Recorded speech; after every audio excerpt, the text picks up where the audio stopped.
नमस्कार, मैं हूं अभिषेक शर्मा और आप देख रहे हैं वॉइस ऑफ एमपी। आमतौर पर यदि किसी व्यक्ति को मधुमक्खी काट लेती है तो वह उसकी जान निकल जाती है और वह तुरंत अस्पताल की ओर दौड़ता है। लेकिन नीमच ज़िले में एक ऐसी शख्सियत मौजूद है जो कि अपना आधा समय मधुमक्खियों के बीच में ही बिताती है।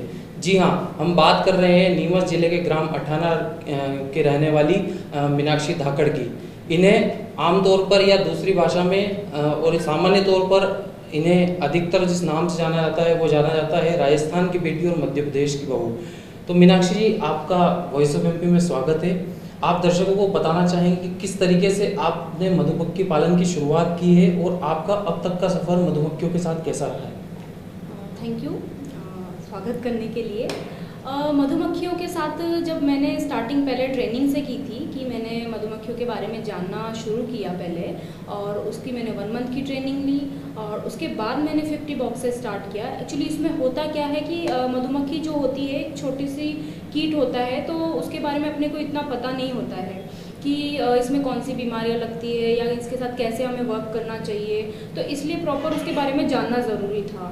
तो उसकी मैंने राजस्थान से ही ट्रेनिंग ली, कृषि विज्ञान केंद्र अंता से मैंने 1 मंथ की ट्रेनिंग ली और ट्रेनिंग लेने के जस्ट बाद ही मैंने 50 बॉक्स से स्टार्ट किया और आज मैं जो है 70 बॉक्स पे काम कर रही हूँ। जी, और जैसे कि एक चीज़ मैंने दर्शकों को बताई कि आमतौर पर क्या यदि किसी व्यक्ति को मधुमक्खी काट लेती है तो वो परेशान हो जाता है और अस्पताल की ओर जाता है। अब ऐसे में आप मधुमक्खियों का शहद निकालते हैं, तो उस बीच मधुमक्खियों के साथ किस तरीके से आप रहते हैं और किस तरीके का व्यवहार वो आपसे करती है? देखिए, एक्चुअली इसमें ऐसा नहीं है कि व्यवहार तो वैसे बना लेती है मधुमक्खियाँ कि जब मैं उनके बीच में पहले शुरुआती तौर पे जब जाती थी तो मुझे काफ़ी मधुमक्खियाँ काटती थी और हालांकि मुझे कोई प्रॉब्लम नहीं होती थी कि मुझे हॉस्पिटलाइज होना पड़े या मुझे कोई मेडिसिन लेना पड़े, ऐसी कोई दिक्कत मुझे नहीं आती थी और अभी भी नहीं आती है।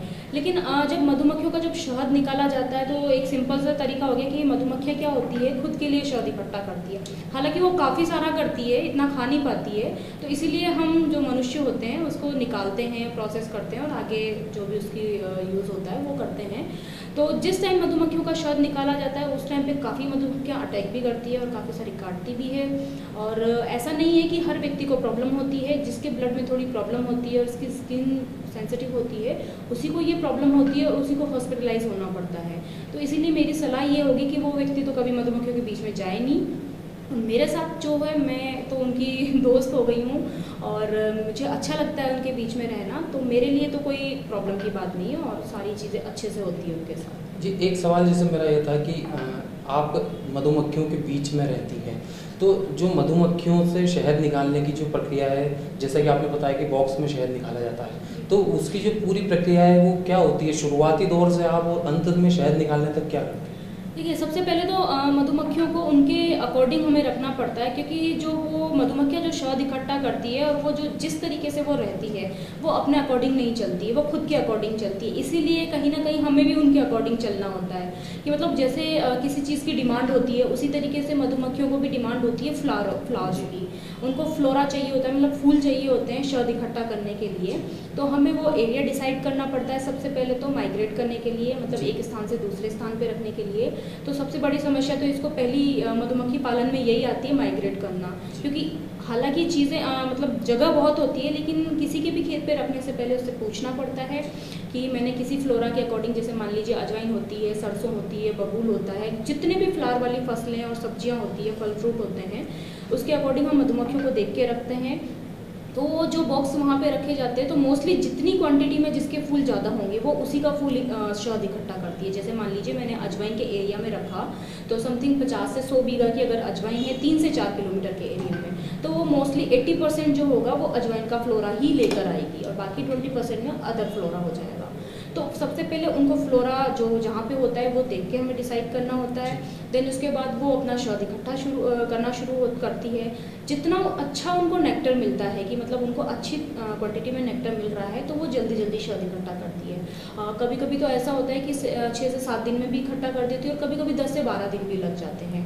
तो वो जब शहद हम निकालते हैं जो प्रोसेस होती है कि जैसे आपने सभी ने देखा है कि सबसे पहले जो अपनी प्रक्रिया जो होती थी गाँव में कि तोड़ के और निचो के जो होती थी, ये प्रक्रिया इसमें नहीं होती है। इसमें सीधा सा होता है कि जिस टाइम शहद निकालते हैं उस टाइम एक मशीन होती है, मशीन के द्वारा शहद निकाला जाता है। उस मशीन में डायरेक्ट छत्ता मक्खियों को अपने बॉक्स में छोड़ के मतलब झाड़ के और मशीन तक ले जाया जाता है। थोड़ा मशीन थोड़ा दूरी पे रहती है क्योंकि मक्खियाँ एकदम से अटैक ना करें, क्योंकि शहद के साथ मक्खियाँ हमेशा आती है। तो वहाँ पे क्या होता है कि वो जो फ्रेम होता है, छत्ता होता है, वो मशीन में रखा जाता है। उसमें सबसे अच्छी बात ये होती है कि उस मशीन के थ्रू जो हम शहद निकालते हैं, उस मशीन के द्वारा उसमें वंशनाश नहीं होता है, मतलब कभी भी उसमें अंडे नहीं मरते हैं। अंडे बिल्कुल छत्ते में सेफ रहते हैं, सिर्फ हवा के द्वारा वो शहद निकाला जाता है, शहद हमें मिल जाता है, बाकी वापस उस छत्ते को ले जाकर अपने बॉक्स में रख देते हैं। मतलब ना तो उनका घर टूट रहा है और ना ही उनके बच्चे मर रहे हैं, बिल्कुल सिर्फ हमें शहद चाहिए होता है, शहद हमें मिल जाता है। ये प्रोसेस इसकी होती है। जी, एक जानकारी और मैं ये चाहता हूँ, जैसा कि आपने पूर्व में भी बताया था कि एक बॉक्स में 20 से 22 हज़ार मधुमक्खियाँ होती हैं, तो एक समय पे इतनी मधुमक्खियाँ एक बॉक्स में इकट्ठी करना ये नामुमकिन है। और दूसरी चीज़ ये है कि एक समय पे इतनी मधुमक्खियाँ एक साथ नहीं रहती, तो मधुमक्खियों की जो पालन की प्रक्रिया है, मतलब 20,000 मधुमक्खी एक बॉक्स में वो एकत्रित किस तरह होती है, इकट्ठी कैसे होती है? ये 20 से 22 हज़ार मधुमक्खी जो मैंने बताई आपको कि सबसे पहले तो एक बॉक्स में एक रानी मधुमक्खी होती है और 100 से 200 ड्रोन होते हैं, यानी कि नर मधुमक्खी होती है, और बाकी जितनी मधुमक्खियाँ जो होती है 20-22 हज़ार वो कमेरी यानी कि वर्कर्स जो काम करती है। मधुमक्खियों में सबसे बड़ी बात तो ये है कि ये महिला प्रधान होती है, क्योंकि इसमें जितना भी वर्क होता है वो महिलाएं ही करती है, पुरुषों का कोई काम नहीं होता है इसमें। रानी मधुमक्खी कमांड जो हेड होती है इनकी वो होती है, उसके ऑर्डर्स पे ही सारे काम होते हैं। तो इसमें जो रानी मधुमक्खी होती है उनका काम होता है अपने सारे जो एक बॉक्स में एक फैमिली के मेंबर रहते हैं, मतलब पूरा सिर्फ एक ही, जैसे कि रानी मधुमक्खी ही अंडे देती है इसमें, और कमेरीज ये वर्कर जो होती है अंडे नहीं देती है। रानी मधुमक्खी पूरे जितना टाइम वो जीती है, जैसे कि 2 से 3 साल वो जीती है, तो उस दौरान वो लगातार अंडे देती है, मतलब डेली के अंडे देती है। तो जब नेक्टर उनके पास होता है, मतलब जब सीज़न चलता है उस टाइम पे ये पर डे के 2 से 3 हज़ार अंडे देती है। और जब सीज़न नहीं होता है तो मतलब क्या होता है कि जैसे एक फैमिली प्लानिंग इनमें होती है, रानी मधुमक्खी भी फैमिली प्लानिंग करती है। फैमिली प्लानिंग में क्या होता है कि वो बाहर का एनवायरनमेंट देखती है कि मेरे बच्चों के लिए वहाँ पे बाहर खाना है कि नहीं है। अगर खाना है भरपूर तो फिर वो अंडे देना ज़्यादा चालू करेगी, और अगर नहीं है तो वो कम अंडे देती है, यानी कि 200-300 अभी गर्मी के टाइम पे वो देती है। लेकिन सर्दी और जो सीज़न जो इनका चलता है शहद वाला, उस टाइम से 2000 से 3000। लेकिन ऐसा नहीं है, उसमें क्या होता है कि लगातार उसमें मरते भी जाते हैं, क्योंकि जो कमेरीज की जो एज होती है वो बहुत कम होती है, वो सिर्फ 2-2.5 महीने की होती है। तो उस बीच में वो मरते जाते हैं, काम करते जाते हैं, मरते जाते हैं, दूसरे पैदा होते जाते हैं। इसलिए वो एक यूनिटी के तौर पे उसमें इतनी मक्खियाँ तो रहती ही रहती है, और सीजन के टाइम बढ़ भी जाती है ये मक्खियाँ, तो फिर उस टाइम पे हमें डिवीज़न करना पड़ता है, मतलब एक बॉक्स के 2 बॉक्स हमें करना पड़ता है। तो जैसे एक चीज़ है कि आपने बताया कि मधुमक्खियाँ जाती है और अजवाइन सहित जो भी फूल होते हैं, जो भी फ्लावर होते हैं, तो वो उनसे अपना पेट भर के और वापस लौटती है। तो ऐसे में मान लीजिए अगर कोई ऐसी जगह होती है जहाँ पे मधुमक्खियों को उनके बॉक्सेस है और वहाँ पे इस तरह की कोई सिचुएशन नहीं है, तो आप उनको खाने में क्या प्रोवाइड करवाती है, उनको क्या खिलाती है? जी बिल्कुल, ये प्रॉब्लम गर्मी में आती है, क्योंकि गर्मी में हमें कहीं पे भी फ्लोरा नहीं मिलते हैं, क्योंकि गर्मी में कोई फसलें होती ही नहीं है मोस्टली, तो ज़्यादा से ज़्यादा थोड़ी बहुत सब्जियां होती, तो उनसे उनकी पूर्ति नहीं हो पाती है। तो उसमें उस दौरान हमें इनको फीडिंग यानी कि आर्टिफिशियल तरीके से इनको कृत्रिम भोजन खिलाया जाता है। तो कृत्रिम भोजन में मोस्टली लोग चीनी का घोल देते हैं।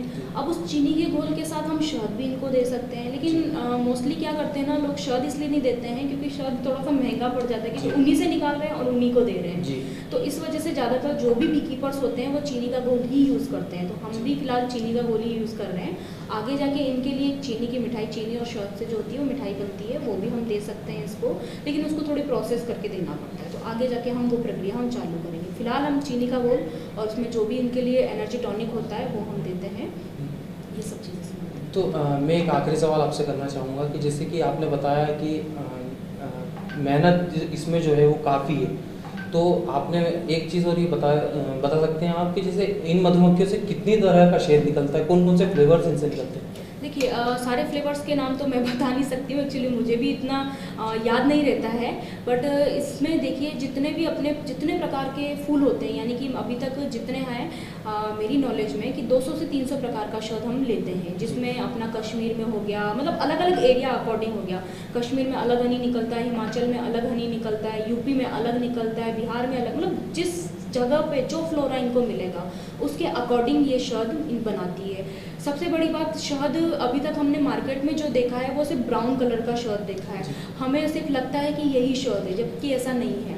शहद में जिस फ्लोरा पे वो बैठ के आएगी तो वो कलर अपने आप खुद चेंज कर लेती है। जैसे आपने अभी कभी देखा होगा मस्टर्ड हनी जो होता है वो बिल्कुल क्रीम फॉर्म में जम जाता है, ऐसा लगता है जैसे घी होगा, लेकिन वो घी नहीं, वो ओरिजिनल हनी होता है, सरसों का हनी होता है वो बिल्कुल एकदम वाइट, जैसा अपन घी निकालते हैं भैंस का, उस टाइप से वो जम जाता है। तो ये जिस फ्लोरा पे जाके बैठेगी उसी के अकॉर्डिंग ये शहद इकट्ठा करती है। और सबसे बड़ी बात, लोगों के माइंड में क्या होता है कि जो शहद जमता है वो ओरिजिनल नहीं होता है, जबकि ऐसा नहीं है। अगर आप विज्ञान उठा के देखो, मतलब साइंस जिसने पढ़ी होगी और जिसने हनी के बारे में जाना होगा, तो हनी का जो जमना होता है वो एक प्राकृतिक गुण है। और ऐसा नहीं है कि सारे हनी जमते हैं या सारे नहीं जमते हैं। कुछ हनी जो होते हैं, मतलब कुछ फ्लोरा के हनी जो होते हैं वो लिक्विड भी रहते हैं, और एक टाइम के आने के बाद धीरे धीरे उसमें क्रिस्टल बनना चालू हो जाते हैं, तो वो उसकी ओरिजिनलिटी झलकाते हैं। मतलब अगर ओरिजिनल हनी है तो वो डेफिनेटली एक टाइम आने के बाद जमेगा ही जमेगा, चाहे वो थोड़ा सा जमे चाहे वो ज़्यादा जमे, लेकिन वो जमना उसका प्राकृतिक गुण होता है। तो मोस्टली लोगों में क्या होता है कि वो फिल्टर जो हनी होता है वो बिल्कुल इस तरीके से गिरता रहता है, तो वो उनके दिमाग में वही चीज़ें छपी हुई है कि हनी कभी जमता नहीं है, पर ऐसा नहीं है, हनी जम भी जाता है और लिक्विड फॉर्म में भी रहता है। तो ये थोड़ी मेंटेलिटी लोगों की चेंज धीरे धीरे होगी जब वो पढ़ेंगे। और हम जो है फिल्टर हनी पे वर्क नहीं कर रहे हैं, हम सिर्फ रो हनी पे वर्क कर रहे हैं, और मैंने तो खुद की अपनी ब्रांड निकाली है दीर्घायु भवन नाम से, तो वही मार्केट में अपनी चल रही है। जी, धन्यवाद मीनाक्षी जी, आपने इतनी जानकारी दर्शकों को दी, शहद के बारे में इतनी बारीकी से और मधुमक्खियों के बारे में इतनी अच्छी जानकारी दर्शकों को दी, उसके लिए धन्यवाद। तो ये थी हमारे साथ मीनाक्षी धाकर, जिन्होंने मधुमक्खी पालन की पूरी प्रक्रिया बताई है, किस तरीके से वो मधुमक्खी पालन करती है। साथ ही हज़ारों मधुमक्खियाँ आज उनकी दोस्त बन चुकी है। इसी तरह की तमाम सामाजिक और सरोकार की खबरों के साथ हर ब्रेकिंग छोटी बड़ी खबरों के लिए बने रहिए वॉइस ऑफ एमपी के साथ ही वॉइस ऑफ एमपी के यूट्यूब चैनल को सब्सक्राइब कीजिए, voice of MP app play store से डाउनलोड कीजिए, ताकि आपको ताज़ा तरीन खबरें मिलती रहे। वॉइस ऑफ एमपी के साथ बने रहिए। धन्यवाद।